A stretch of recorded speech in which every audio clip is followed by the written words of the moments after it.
ABC2's Adrian Green, thanks very much. It is 6:32 right now. How much do you really know about the charity that you donate to? Back in January, we reported on a cat rescue in Western Maryland that had nearly 100 cats seized because of unsanitary conditions. Turns out the rescue operated in Baltimore first, and several years ago, the same thing had happened here. Yeah, a lot of times you don't dig too deep into a charity you donate to. The news stories were out there, but there was no mention made by the charity, and they've continued with business as usual. ABC2 News' Mallory Safaste is working for you and has more on how you can better investigate where your money is really going. So Mallory, who in the state is responsible for overseeing charities? Well, Christian Ashley, the Office of the Secretary of State registers and regulates charities that ask for money in Maryland. They also investigate charities that aren't filing the appropriate paperwork or put public health or safety at risk. But when we asked them about Charm City Animal Rescue that had a history of violations, they had no knowledge of any of it. For 2 months, these cats have been confined to these cages in this one room. The volunteers with Allegheny Animal Shelter feed, care, and give them love when they can, but they're unable to put them up for adoption or in a foster home until a criminal court case against their owner is decided. It's exhausting when you have that many animals coming in at one time that you weren't expecting, and then coming in and having to care for an additional 100 every single day. It's a lot. It's a lot of work. Allegheny Animal Shelter seized the cats from Michelle Ingrody, who runs Charm City Animal Rescue. In January, she was charged with 97 counts of animal cruelty. Baltimore City Animal Control also seized 35 cats from her property in 2014.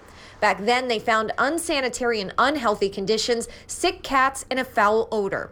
Ingrody wasn't prosecuted, but following the citation, she moved out to Cumberland, where she continued collecting donations and operating her rescue. There should be some oversight. There should be some level of inspection to make sure that the levels of cleanliness are met, that the pets are kept in healthy environments. The Maryland Secretary of State's office does some oversight. They oversee financials and investigate complaints, but they do not do yearly inspections. They also have a website where people can check if a charity is in compliance. According to their site, Charm City Animal Rescue hasn't filed its paperwork in a few years, but that's not entirely uncommon.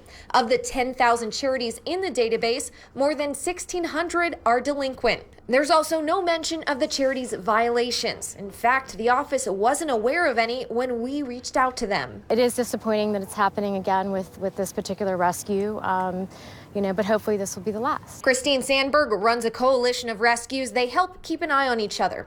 She said while the rescue community was aware of what was happening with Charm City Animal Rescue, donors weren't always in the know. In 1 month, Ingrody fundraised nearly $8,000. One of the best things you can do is contact, the closest animal control agencies and shelters and inquire about the rescue and inquire whether or not they're able to take animals from the local jurisdiction.